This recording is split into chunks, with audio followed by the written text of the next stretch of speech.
नमस्कार दोस्तों, स्वागत है आपका मूविक्स हिंदी पर। भविष्य में मॉस्को सिटी के किसी रेस्टोरेंट के अंदर ओलेग और एलियोना की डेट चल रही है। ओलेग बताता है कि वो एक सैनिक है जो कि 2 हफ्तों की छुट्टी पर आया है। दोनों की डेट बहुत अच्छी जाती है और दोनों एक दूसरे के साथ रात बिताते हैं। वहीं दूसरी तरफ पेरिस में कोई प्लेन लैंड करने वाली होती है, तभी उसकी सारी लाइट्स ऑफ हो जाती है। प्लेन में मौजूद सभी लोग बेहोश हो जाते हैं। पूरे वर्ल्ड की बिजली चली जाती है। बस ईस्टर्न यूरोप के एक छोटे से सेक्शन में बिजली मौजूद थी। ओलेग और एलियोना देखते हैं कि मॉस्को शहर में जो ड्रोन उड़ा करते थे वो सभी हवा में ही फ्रीज हो गए हैं। वो जल्दी से होटल लॉबी की ओर जाते हैं। वहां मौजूद सभी लोग न्यूज़ देख रहे थे। एंकर बताता है कि ये कोई प्राकृतिक आपदा नहीं है, बल्कि हम पर कोई टेररिस्ट अटैक हुआ है और हम लोग पूरी दुनिया से संपर्क खो चुके हैं। एक सैनिकों के ग्रुप को जानकारी जुटाने के लिए किरोव भेजा गया। इस ग्रुप को मेयर डोलमाटोव लीड कर रहे थे। ओल्गा नाम की एक जर्नलिस्ट भी रिकॉर्ड करने के लिए उनके साथ जाती है। गवर्नमेंट ने इस इलाके में पहले ही ड्रोन्स भेज दिए थे, पर उनमें से एक भी ड्रोन वापस नहीं आया। पूरी टीम शहर के अंदर जांच पड़ताल करती है। वो एक मॉल में घुसते हैं और क्लियर देखने के लिए कुछ लाइट्स ऑन करते हैं। वो देखते हैं कि यहाँ मौजूद हर शख्स मारा जा चुका है, यहाँ तक कि पोर्ट में मौजूद मछलियां भी मारी गई थी। ये सब देखकर वो काफी हैरान हो जाते हैं। उन सबको ऐसे किसी अटैक की जानकारी नहीं थी। ये सब कुछ अचानक हो रहा था। इसके बाद वो लोग अलग अलग जगह तलाशी लेते हैं, जिससे उन्हें पता चलता है कि सब चीजें अपनी जगह व्यवस्थित पड़ी थी। ऐसा लग रहा था जैसे यहाँ कुछ हुआ ही नहीं है। अचानक एक सोल्जर पर कुछ अजीबोगरीब आदमी हमला करता है। बाकी की टीम उसकी मदद करने के लिए बढ़ती है, पर जब तक टीम वहां पहुंची वो उस सोल्जर का हथियार लेकर वहां से भाग चुका था। वो घायल सोल्जर को अपने हेलीकॉप्टर के पास लाते हैं और पूछते हैं कि क्या तुमने उसका चेहरा देखा था। सोल्जर कहता है कि अंधेरे के कारण वो कुछ नहीं देख पाया। 1 महीने बाद लगभग 10 करोड़ रशियन लोगों को मृत घोषित कर दिया गया और गवर्नमेंट बचे हुए लोगों से शांत रहने की अपील कर रही थी। बहुत सारे रिलीजियस ग्रुप इकट्ठा होने लगे क्योंकि उनका मानना था कि धरती का अंत होने वाला है। यूरा नाम के एक नौजवान के पास भी बाकी नौजवान की तरह आर्मी ज्वाइन करने का लेटर आता है। वो अपनी माँ के साथ रहा करता था, जो कि अल्जाइमर से पीड़ित थी। माँ को अकेले छोड़ना उसके लिए काफी मुश्किल था, फिर भी वो अपने दिल पर पत्थर रखकर आर्मी ज्वाइन करता है। यूरा अपनी ज्वाइनिंग के लिए जाता है और ओलेग की टीम को ज्वाइन करता है। डोलमाटोव और कर्नल मेरिना सबको करंट सिचुएशन के बारे में बताते हैं। अंधेरे में स्थित सभी सिटीज को अंडर क्वारंटाइन रखा गया है और सिर्फ मॉस्को, बेलारूस, यूक्रेन और फिनलैंड के कुछ हिस्सों में ही पावर मौजूद थी। इस एरिया को सर्किल ऑफ लाइफ के नाम से जाना जाता है।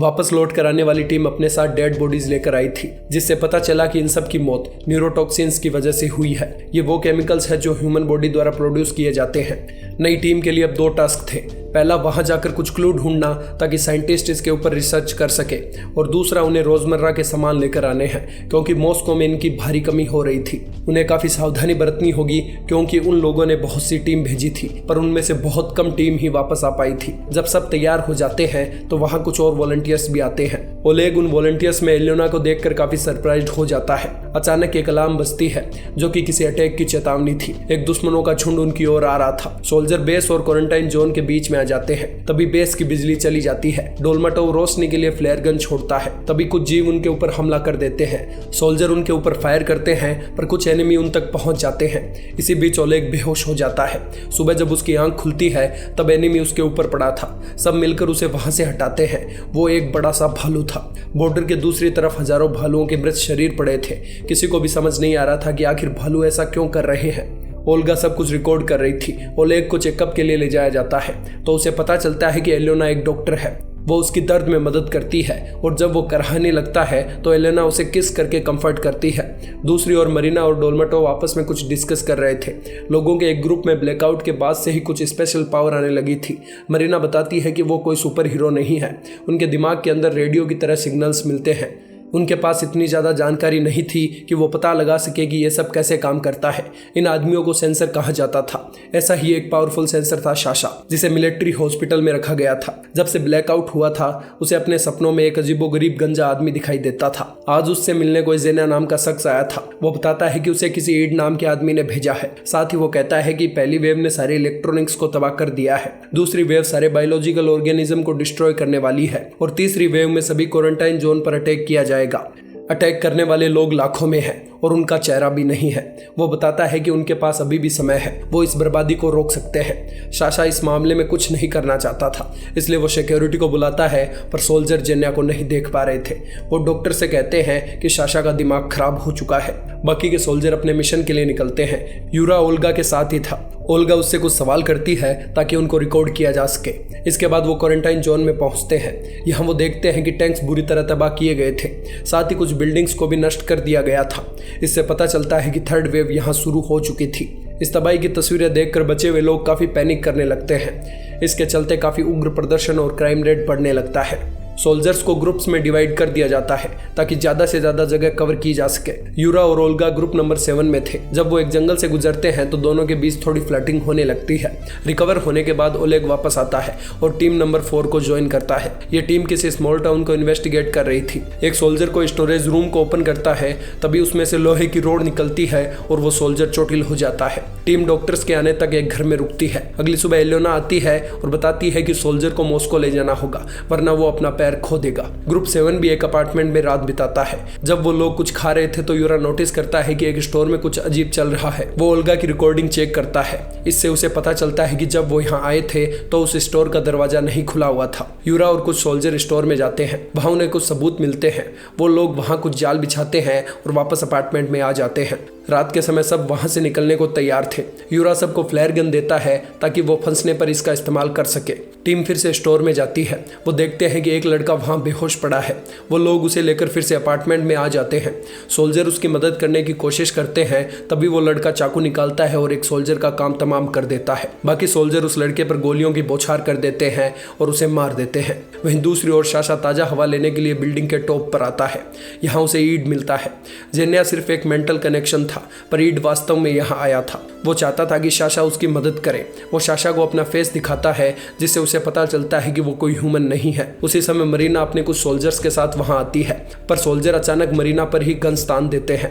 ईड ने अपनी मेंटल पावर का इस्तेमाल करके ये सब किया था। वो मरीना को बताता है कि मैं तुम्हारी तरफ ही हूँ, मेरे जैसे लाखों लोग धरती को तबाह करने आ रहे हैं। मरीना कहती है कि तुम कौन हो। इस पर ईड कहता है कि इंसान उसे भगवान मानते हैं। मरीना ईड के साथ अपने ऑफिस में जाती है। यहाँ ईड बताता है कि वो कोई रेडिएशन प्रोसेस शुरू करने वाला था जब चांद समुद्र के ऊपर होगा, पर उससे कोई गलती हो गई। मून ने यूरोप के कुछ सेक्शन को कवर कर लिया। इसके चलते इस हिस्से का रेडिएशन से बचाव हो सका।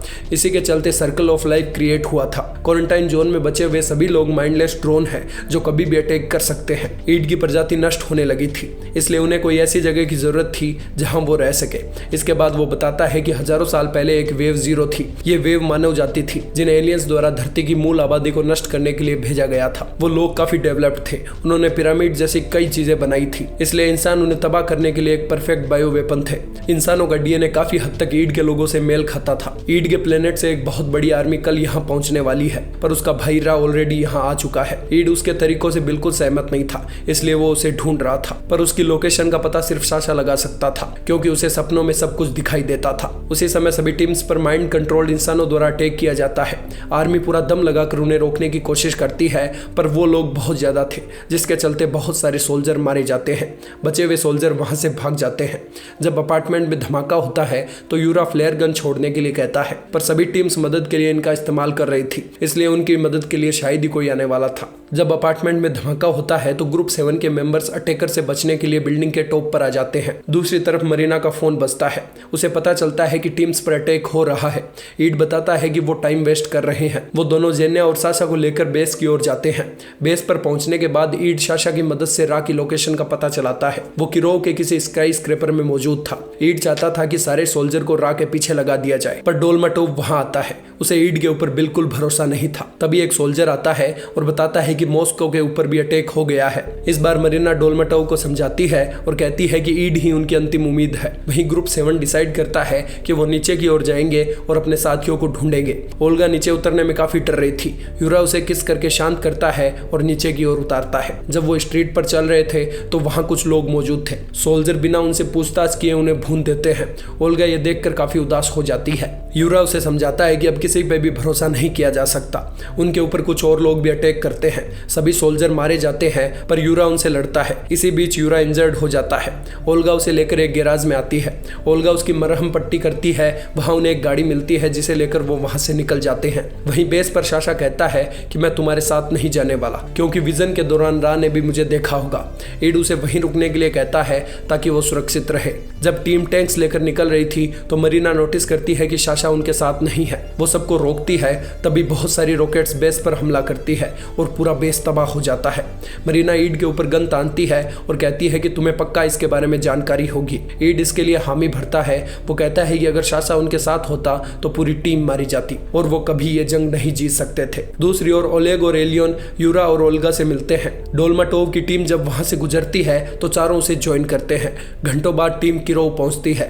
डोल्माटोव काफी हैरान था क्योंकि अब तक उन पर हमला नहीं किया गया था। इस पर ईड बताता है कि रा को लगता है कि सब लोग बेस के हमले में मारे गए। तभी उनके सामने बहुत सारे ड्रोन ह्यूमन आ जाते हैं। आर्मी सबको कुचलते हुए आगे बढ़ती है। जब वो उस स्काई स्क्रैपर पर पहुंचते हैं तो ईड यूरा और कुछ सोल्जर को लेकर ऊपर की ओर जाता है। आर्मी बाहर मौजूद लोगों को मारती है, पर उन्हें नहीं पता था कि वो कब तक उन्हें रोक पाएंगे। लोगों को मारते हुए वो लोग ऊपर रा के पास पहुंचते हैं। यूरा उसके ऊपर अटैक करने की कोशिश करता है, पर रा आसानी से उसे धकेल देता है। रा और ईड के बीच लड़ाई होती है। तभी एक विस्फोट के कारण रा का ध्यान हटता है।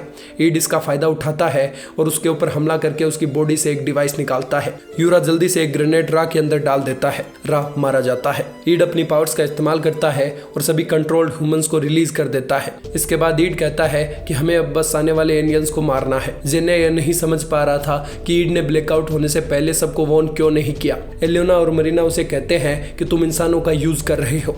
इस पर ईड कहता है कि मैं इंसानों का भगवान हूँ और इंसान ये सब डिजर्व करते हैं। जेने एक चाकू से ईड के ऊपर अटैक करता है, पर वो अपनी पावर का इस्तेमाल करके मरीना को मरवा देता है। ओलेग भी उसे मारने के लिए आगे बढ़ता है, पर यूरा उसे रोकता है और कहता है कि ईड ही हमें आने वाले एलियंस के बारे में बता सकता है। दोनों के बीच लड़ाई होती है। तभी ओल्गा गन उठाती है और यूरा को शूट कर देती है। ओलेग हाथ में गन लेकर यूरा को मारने के बजाय ईड को शूट कर देता है। ईड ओलेग के पिता का भेष बनाकर उसे डिस्ट्रैक्ट करने की कोशिश करता है। जेना ईड को लेकर वहां से नीचे कूद जाता है। दोनों मारे जाते हैं। तीनों यूरा को वहीं छोड़कर नीचे की ओर आते हैं। एक स्पेसशिप बिल्डिंग्स के ऊपर लैंड करती है। तीनों उसके अंदर घुसते हैं। ओलेग रा का गैजेट अपने साथ लेकर आया था। अंदर हजारों एलियन क्रायो स्लीप में थे। ओलेग उस डिवाइस को एक्टिव करता है तो ऑक्सीजन पाइप्स के थ्रू एलियंस तक ऑक्सीजन पहुंचने लगती है। धरती पर पहुंचने के बाद रा को ही उन सबको उठाना था। टाइमर से पता चलता है कि एलियंस जल्दी ही उठने वाले हैं। ओलेग ऑक्सीजन ले जाने वाले पाइप्स को शूट करता है ताकि एलियंस तक ऑक्सीजन ना पहुंच सके। एलियोना जैसे ही लास्ट पाइप को डिस्ट्रॉय करने लगती है तो उसके हाथ रुक जाते हैं, क्योंकि इन बचे हुए पोर्ट्स में एलियन के बच्चे मौजूद थे। बच्चे बाहर निकलते हैं और ओलेग अपनी गन नीचे फेंक देता है, क्योंकि वो इन बच्चों को नहीं मार सकता था। इसी के साथ फिल्म खत्म होती है। अगर आपको हमारी एक्सप्लेनेशन पसंद आई हो तो सब्सक्राइब करें हमारे चैनल मूविक्स हिंदी को। धन्यवाद।